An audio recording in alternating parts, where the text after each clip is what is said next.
Hello मेरे प्यारे सभी साथियों, आप सभी का हमारे YouTube चैनल पर स्वागत है। जैसे कि मैंने आपको बताया था कि यूपी पुलिस का जो एग्ज़ाम होने वाला है उसकी संभावित डेट अगस्त से सितंबर महीने में है। तो उसी से संबंधित आज हम लोगों की जो क्लास शुरू होने वाली है उसकी आज ये पहली क्लास होगी, है ना। तो यदि आपका पेपर है, पुलिस का है, रेलवे का है या एसएससी में कोई भी पेपर है, उन सभी के लिए प्रश्न बहुत ही इंपॉर्टेंट होने वाले हैं, ठीक है ना। तो हम लोग शुरू करते हैं आज का पहला प्रश्न। चलिए देखते हैं, इसमें दिया है, पहला प्रश्न दिया 1 से 100 तक की संख्याओं के सभी अंकों का योग क्या होगा, ठीक है ना। 1 से 100 तक की संख्याओं के सभी अंकों का योग आपसे पूछा है। तो आपको पता होना चाहिए 1 से 100 तक की सभी संख्याएं, जैसे 1 2 3 4 5 6 7 8 9 और 10, ठीक है ना। यहां तक ध्यान देंगे तो यहाँ पे सिर्फ इकाई है, दहाई नहीं है। दहाई कहाँ शुरू होती, दहाई शुरू होती 10 के बाद, 10 के बाद 11 12 13 ऐसे करके जाएगी, और दहाई कहाँ तक जाएगी 99 तक। उसके बाद फिर आता है आपका 100।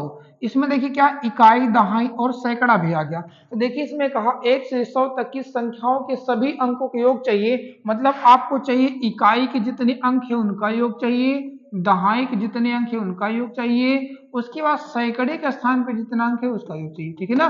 तो चलिए इकाई के स्थान पर जब हम इसको देखेंगे, काउंट करेंगे, तो ध्यान दीजिएगा, इकाई के स्थान पर देखेंगे तो 1 मिलेगा, यहाँ पे 1 मिलेगा, फिर यहाँ मिलेगा, फिर 21 मिलेगा। इस तरीके से 1 आपको मिलेगा कुल 10 बार, उसके बाद फिर 2 आपको मिलेगा, फिर 3 मिलेगा, फिर 4 मिलेगा, फिर 5 मिलेगा, ऐसे करके जाएगा 9 तक, ठीक है ना। तो इसमें क्या करना, देखिए 1 आपको मिलेगा, 1 11 21 में, 2 में मिलेगा, 12 मिलेगा, 22 में 2 मिलेगा, 3 में 13 में 23 में 3 मिलेगा, ऐसे करके 9 में 19 में 29 में आपको 9 मिलेगा। इस हिसाब से देखेंगे तो 1 मिलेगा, 2 3 करके इसे 9 मिलेगा। ये कितनी बार मिलेंगे, तो सभी के सभी 10 बार मिलेंगे। अब कह रहा इन सब का योग चाहिए, इन सब का योग के लिए मतलब 1 से 9 तक की सभी संख्याओं का योग निकाल लेते हैं। तो प्राकृतिक संख्याओं का योग होता है n+1 बटे में 2, और सभी संख्याएं 10 बार हैं तो 10 का गुणा कर देंगे, तो सरल करने पे आ गया देखो 450, यानी इकाई के अंकों का योग आ गया 450। अब ऐसे दहाई को ध्यान देंगे, यदि हम दहाई को देखेंगे तो सेम कंडीशन दहाई में भी आएगी। दहाई में देखिए यहाँ पे 1 मिलेगा, एक यानी 11 में 12 में 13 में ऐसे मिलेगा। इकाई में भी 1 मिलेगा, 2 मिलेगा, 3 मिलेगा, ऐसे मिलता हुआ चला जाएगा 9 तक। ये सभी कितनी बार मिलेंगे, तो आप लिखेंगे तो देंगे सभी में ये सभी चीजें 10-10 बार इसमें मिलेंगी। इसमें भी सेम वही करना पड़ेगा, 1 से लेकर 9 तक की सभी संख्याओं का योग निकालना पड़ेगा और उसके बाद उसका 10 गुना करना पड़ेगा। तो जैसे ये 400 आया तो इसको भी निकालेंगे हम लोग, आ गया कितना 450। अब क्या बचा, सैकड़े वाला। सैकड़े वाले में ध्यान दीजिए, सैकड़े का सिर्फ एक ही संख्या है, कौन सी, वो 100। 100 में क्या माने, सिर्फ और सिर्फ, इसमें क्या हो गया, सिर्फ सैकड़े का स्थान पे 1 आ गया। तो टोटल पूछा है, सभी अंकों का योग आपसे पूछा है, तो भाई देखिए 450 ये हो गया है, प्लस 450 दहाई का अंक हो गया, प्लस 1 आपका सैकड़े हो गया, टोटल योग करेंगे तो 901। हमारा जो आंसर होने वाला है ऑप्शन नंबर 1 901, ठीक है भाई। चलिए अगला प्रश्न देखते हैं हम लोग।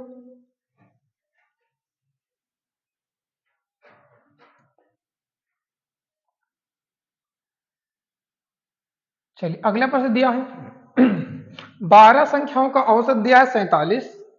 यदि प्रत्येक संख्या को 11 से बढ़ा दिया जाए तो नया औसत क्या होगा।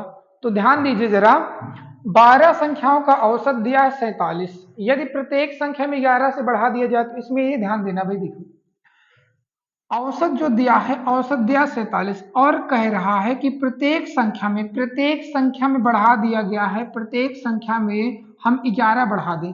ऐसे प्रश्न में देखिए क्या कहता है, या तो प्रत्येक संख्या में 11 बढ़ाया गया, या प्रत्येक संख्या में कुछ घटा दे, या प्रत्येक संख्या किसी का गुणा कर दे, या तो जोड़ दे प्रत्येक संख्या में, या कोई घटा दे या गुणा कर दिया जाए। तो ध्यान दीजिए, जो प्रत्येक संख्या के साथ होगा, जो प्रत्येक संख्या के साथ होगा वही उसके औसत के साथ भी आपको कर देना है, बस, ठीक है ना। इसमें कह रहा 12 संख्या का औसत दिया 47, प्रत्येक संख्या में 11 बढ़ा दिया गया है, तो औसत भी क्या करना है हमको, 11 बढ़ा देना है। तो औसत जो अभी तक 47 था, इस 47 में आप 11 और बढ़ा देंगे तो आपका औसत हो जाएगा 58। आपको जो नया औसत हो जाएगा वो हो जाएगा 58, ऑप्शन नंबर सी। चलिए, हाँ, जिसमें अगर संख्या के साथ जो भी होता है, जो प्रत्येक संख्या के साथ होगा वही उसके औसत के साथ भी आपको करना है, बस ये ध्यान देना है। चलिए देखते हैं अगला प्रश्न।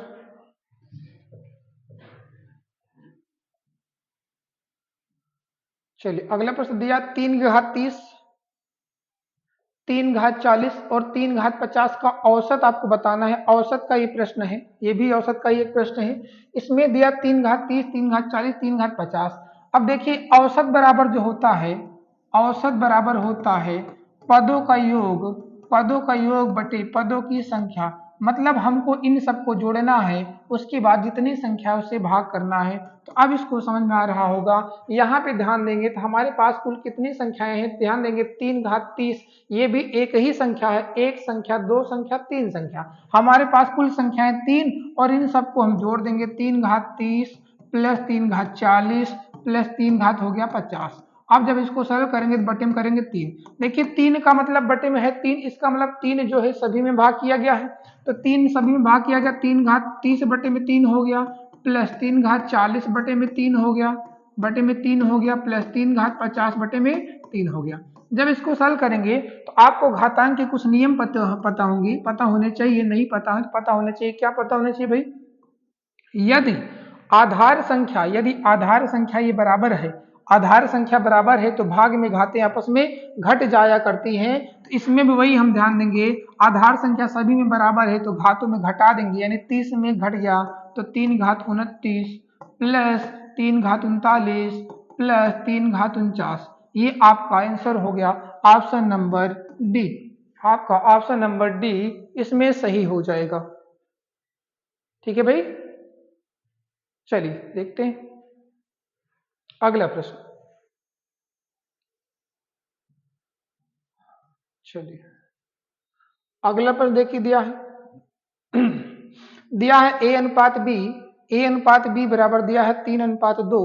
तो पूछा है 5a + 2b अनुपात में 3a + 4b का मान पूछा है।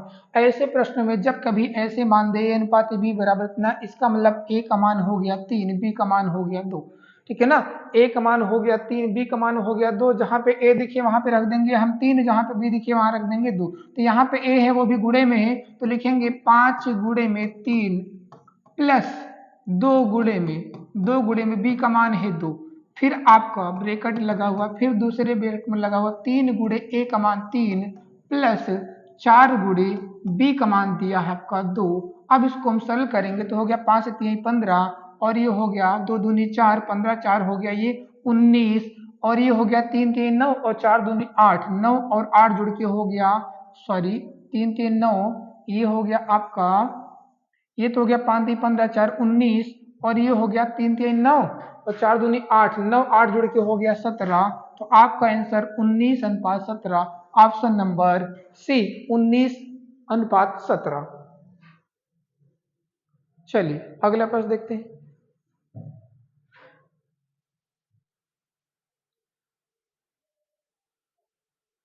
अगला प्रश्न दिया देखिए, दूध तथा जल के 7 लीटर मिश्रण में, दूध तथा जल के 7 लीटर मिश्रण में टोटल देखिए जो हमारा मिश्रण है, तो टोटल जो हमारा मिश्रण है वो मिश्रण हमारा है कितना, मिश्रण हमारा है 7 लीटर। अब कह रहा है मिश्रण में 30% जल है, तो हमारा वाटर कितना है उसमें, वाटर देखिए 7 में 30%, 30% का मतलब हम लोग निकालेंगे तो आएगा 2.1 लीटर हमारा पानी है। तो इसमें मिल्क यानी दूध कितना हुआ, अगर घटा के निकालना चाहेंगे तो हम इसमें घटा के निकाल सकते हैं।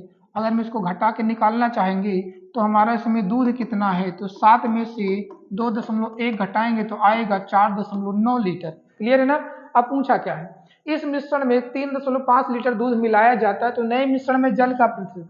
देखिए जो चीज मिलाई जाती है उसकी मात्रा तो बढ़ेगी ही बढ़ेगी, प्लस क्या बढ़ेगा, उस मिश्रण की भी मात्रा तो बढ़ा देगा। मिश्रण 7 था इसमें 3.5 मिला देंगे तो जो नया मिश्रण हो जाएगा वो हो जाएगा 10.5 लीटर का। और इस पूछा है इस नए मिश्रण में जल का प्रतिशत। ये बताइए दूध मिलाया गया है, पानी तो मिलाया नहीं गया, तो पानी जितना पहले था उतना ही पानी तो रहेगा, पानी थोड़ी ना कम ज्यादा हुआ है। तो पूछा है पानी का प्रतिशत, वाटर का प्रतिशत, लेकिन टोटल मिश्रण अब बन गया 10.5 में पानी आपका 2.1 है, प्रतिशत के लिए लगाएंगे गुणे में 100। इसको सरल करने के लिए दशमलव हटा के 21 से काटे 5 बार में आया 20%। आपका आंसर हो गया 20%। उसमें पानी का जल का जो प्रतिशत रहेगा वो क्या रहेगा, तो 20%। चलिए देखते हैं अगला प्रश्न।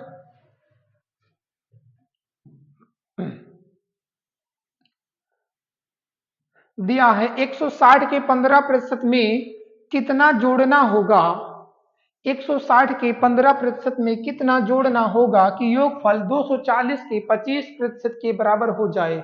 यानी आपको करना क्या है, 160 के 15% में क्या जोड़ दिया जाए, क्या जोड़ दिया जाए कि योगफल, क्या जोड़ दिया जाए कि योगफल 240 के 25% के बराबर हो जाए, 240 के 25% के बराबर हो जाए। हम इसको सरल करना चाहें तो सरल करते हैं, 0 यहाँ से खत्म हो गया, 5 3 15, 2 हो गया 8, 8 3 का मान हो गया 24। यहाँ पे क्या मान रखा जाए कि यहाँ पे क्या मान रखा जाए कि 5 सौ काट देते हैं, 25 चौके 100, ये हो गया 60, हो जाए 60। समझिए 24 में क्या जोड़ दें कि 60 हो जाए, 24 में क्या जोड़ दें कि 60 हो जाए। इसके लिए हम 60 में 24 को ही क्यों ना घटा लें, 60 में 24 को ही क्यों ना घटा लें, पता चल जाएगा क्या जोड़ने से 60 हो जाएगा।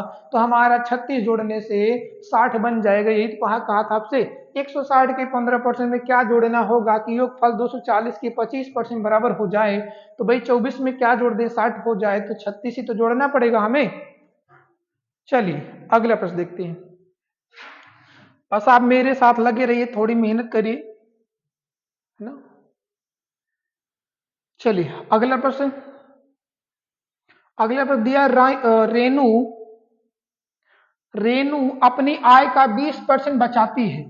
यदि उसके व्यय में 20% की वृद्धि होती है और आय में 29% वृद्धि होती है तो उसकी बचत में वृद्धि बताइए। चलिए ध्यान दीजिए, जब कभी आय और व्यय का प्रश्न दे और वहां पे किसी पैसे की बात ना करे तो सीधा सीधा आप मान लेंगे 100 रुपए। मान लीजिए जो रेनू नाम की है इसका जो आय है, रेनू नाम की जो महिला है इसका आय दिया है मान लेते हैं 100 रुपया। 20% बचाती है तो भैया बचा कितना रही है, बचाती 20% यानी 20। और कह रहा है, अच्छा बताइए कमा 100 रही है बचा 20 रही है, तो व्यय कितना की, खर्च कितना की, 80 रुपया खर्च कर रही है, यही ना। कमा रही 100 रुपया, बचा रही 20% यानी 20 बचा रही, तो खर्च कितना की 80%। अब क्या कह रहा, उसके व्यय में 20% बढ़ गया, जो व्यय था 80 वो 20% बढ़ गया, 120% हो गया। तो हम सरल किए तो आ गया 12×96, उसका जो व्यय था 96 रुपया हो गया और आय भी उसकी बढ़ गई है, 29% बढ़ गई है। तो जो 100 कमा रही थी अब वो 129 कमाने लगी है, क्योंकि 100 में सीधा हम जोड़ सकते हैं, 100 में सीधा घटा सकते हैं, इसलिए 100 मानने से ये फायदा होता है। 100 में सीधा सीधा अगर बढ़ा है तो बढ़ा दीजिए, घटा तो घटा दीजिए। इसमें आमदनी बढ़ी है, 29 हमने बढ़ा दिया, 100 से 29 हो गई। अच्छा बताइए अगर अब वह 129 रुपया कमा रही है और 96 रुपया आपका खर्चा कर दे रही है, 129 कमा रही 96 खर्चा कर दे, बचा कितना रही भाई 29, ये 4, ये 29 4 33 रुपया वो बचा रही है। तो पूछा है आपसे बचत में वृद्धि बताइए, बचत में वृद्धि बताना है, यहाँ पे होना चाहिए वृद्धि सब प्रतिशत में बताना चाहिए। वृद्धि किस में चाहिए, प्रतिशत में चाहिए। तो इसके लिए क्या करना पड़ेगा, पहले बचा रही थी 20 अब बचा रही 33, कितना उसने बढ़ा दिया भैया, कितना बढ़ गया 13 रुपया बढ़ गया। 13 रुपया बढ़ गया कहाँ से, 20 रुपया में 13 रुपया बढ़ा, प्रतिशत में चाहिए तो आप निकाल दीजिए 100 का गुणा करके, ठीक है ना भाई। 20 रुपया में तो 13 रुपया बढ़ा, तो प्रतिशत में चाहिए तो 100 को आप गुणा कर दीजिए। सरल करने पे आया 20 पंचे 100, 13 पचे 65%। उसका बचत, उसकी बचत जो बढ़ गई, कितना बढ़ गई है 65%। Option number D. ठीक है भाई। चलिए अगला प्रश्न देखते हैं हम लोग।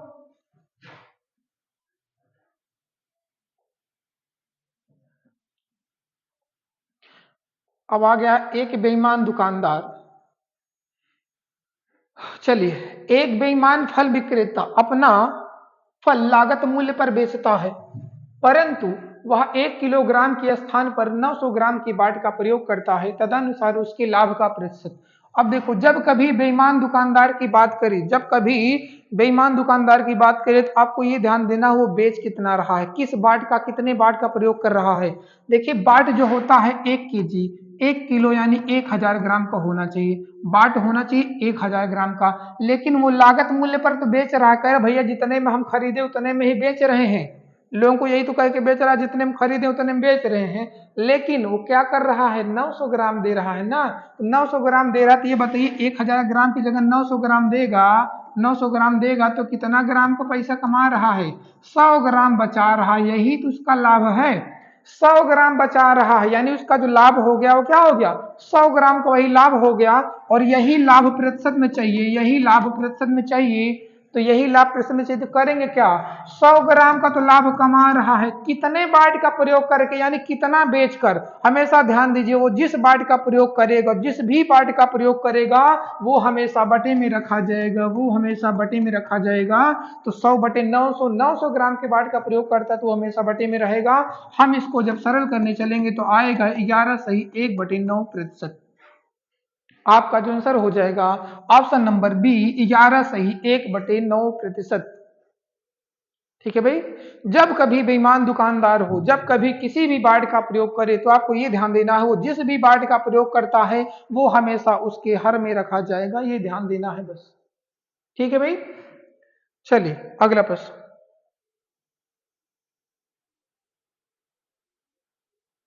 चलिए अगला प्रश्न दिया है, वह मूल राशि बताइए जिस पर 5% प्रतिवर्ष की साधारण ब्याज दर पर प्रतिदिन 1 रुपए का ब्याज मिले। अब ध्यान दीजिए भाई, ये प्रश्न है साधारण ब्याज का। साधारण ब्याज, पहले तो आप समझिए साधारण ब्याज होता क्या है। साधारण ब्याज बराबर होता है मूलधन, मूलधन गुणे समय, गुणे समय गुणे में दर बटे में होता है 100। ठीक है ना, साधारण ब्याज बराबर होता है मूलधन गुणे समय गुणे दर बटे में होता है 100। अब इसमें कह रहा है मूल राशि बताइए, यानी आपको मूलधन पता करना है, ब्याज की दर यानी रेट आपका दे रखा है प्रतिवर्ष, और साधारण ब्याज की दर पर प्रतिदिन 1 रुपए का ब्याज, यानी ब्याज भी आपका दिया है, लेकिन वो 1 दिन का ब्याज दिया है। अब इसमें ये ध्यान देना पड़ता है, जो ब्याज की दर हमारी है, ब्याज की दर हमारी वर्ष में है, साल भर का है, और ब्याज दिन का हम कैसे रख देंगे, तो नहीं रख पाएंगे। हमको क्या करना पड़ेगा, यदि हमको ब्याज दर हम साल भर का दे रहे हैं तो ब्याज भी तो साल भर का ही रखें, या फिर इस ब्याज दर को जो साल भर का उसको दिन में बना ले, बात तो यही कर सकते हैं, यही ना भाई, दोनों को एक ही यूनिट में होना चाहिए, एक मात्रक में होना चाहिए। अगर इस समय वर्ष में है तो ब्याज जो होनी चाहिए वो भी वर्ष वाली होनी चाहिए, अगर हम ब्याज दिन का दे रहे हैं तो जो दर है वो भी दिन का लगना चाहिए भाई, यही ना। लेकिन हम क्या करेंगे, देखिए समझिए, 5% तो 1 साल का है, तो इसमें ब्याज जो दे रहा है 1 रुपया, 1 रुपया 1 दिन का दे रहा है। अच्छा बताइए, 1 रुपया 1 दिन का होता है, साल आपको पता है 365 का होता है, 366 का। जब कभी ऐसे प्रश्न मिल जाए तो हम साल 365 का ही मानेंगे, क्योंकि 366 जो होता है वो लीप वर्ष होता है, हर 3 साल बाद चौथे साल वो आता है। तो हम जब इसमें प्रश्न मानेंगे तो क्या मानेंगे हम, 365 दिन का। तो ये बताइए, अगर वह 1 रुपए 1 दिन का ब्याज देता है तो साल भर का कितना देगा भाई, साल भर का ब्याज देगा, यानी साल भर का ब्याज देगा वो 365 रुपए ब्याज देगा। मूलधन आपको पता करना है, समय आपका 1, समय कितना 1 साल, गुणे में दर आपकी है 5 बटे में हो गया 100। हम इसको सरल करने चलेंगे तो 5 से काटेंगे, 5 7 35 हो गया, 1 बचा 15, 5 3 15, 73 का 100 में गुणा हो गया इधर आके, तो 7300 रुपया जो मूलधन था वो कितना था, 7300 रुपया। मूल राशि कितनी थी, 7300 रुपया, ऑप्शन नंबर बी। चलिए अगला प्रश्न देखते हैं हम लोग। ठीक है भाई, चलिए अगला प्रश्न देखते हैं।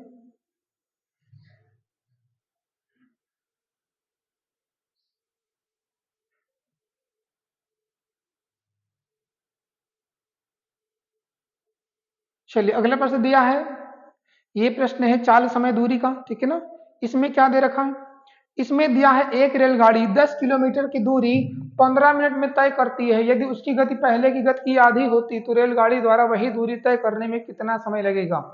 ठीक है ना, अगर ये सवाल आप ध्यान से पढ़िए, अगर ये सवाल आप ध्यान से पढ़िए तो आपको ये प्रश्न लगाने की आवश्यकता ही नहीं होगी। क्यों नहीं लगाने की आवश्यकता होगी, पहले समझिए, हम समझा देते हैं क्यों नहीं लगाना भाई। देखिए, कह रहा है रेलगाड़ी जो है दूरी जा रही 10 किलोमीटर की दूरी जा रही और समय लग रहा है 15 मिनट। मान लीजिए गाड़ी जो है, रेलगाड़ी जो किसी भी चाल से जा रही है, किसी भी चाल से जा रही है और 10 किलोमीटर की दूरी जा रही है, उसको समय लग रहा है कितना, 15 मिनट का लग रहा है। अब कह रहा है कि यदि उसकी गति पहले गति की आधी कर दें। अच्छा बताओ भैया, पहले जिस गति से जा रहा था 10 किलोमीटर तो 15 मिनट लग रहा था, अगर हम चाल को आधी कर दें, चाल को आधी कर दें और दूरी हम वही रखेंगे तो जो हमारा समय है वो दुगना नहीं हो जाएगा।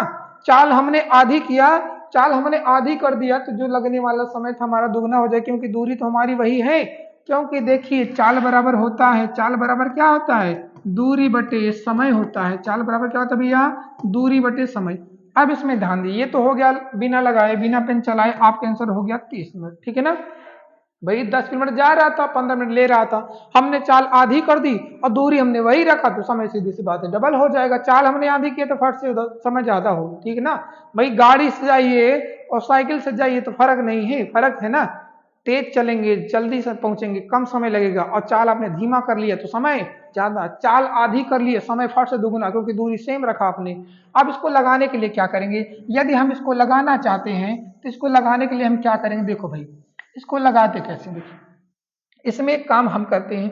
पहले तो हम कह रहे दूरी दिया है, समय दिया, हमको निकालना क्या है, चाल निकाल लेते हैं। उसकी हम चाल निकाल लेते हैं। तो चाल बराबर होता क्या है, चाल बराबर होता है दूरी बटे समय। दूरी हम जा रहे हैं 10 किलोमीटर और हम समय ले रहे हैं 15 मिनट का। देखिए 15 मिनट का जो हमारा समय है, हमारा ज्यादातर जो चाल होती है, हमारी जो ज्यादातर चाल होती है या तो किलोमीटर प्रति घंटे में होती है या तो मीटर पर सेकंड में होती है। यहाँ पे दिया किलोमीटर प्रति मिनट में, हम इस मिनट को हम घंटे बदल लेते हैं, मिनट को घंटे बदल ले, क्या करें हम 60 से भाग करके, 60 से हम जैसे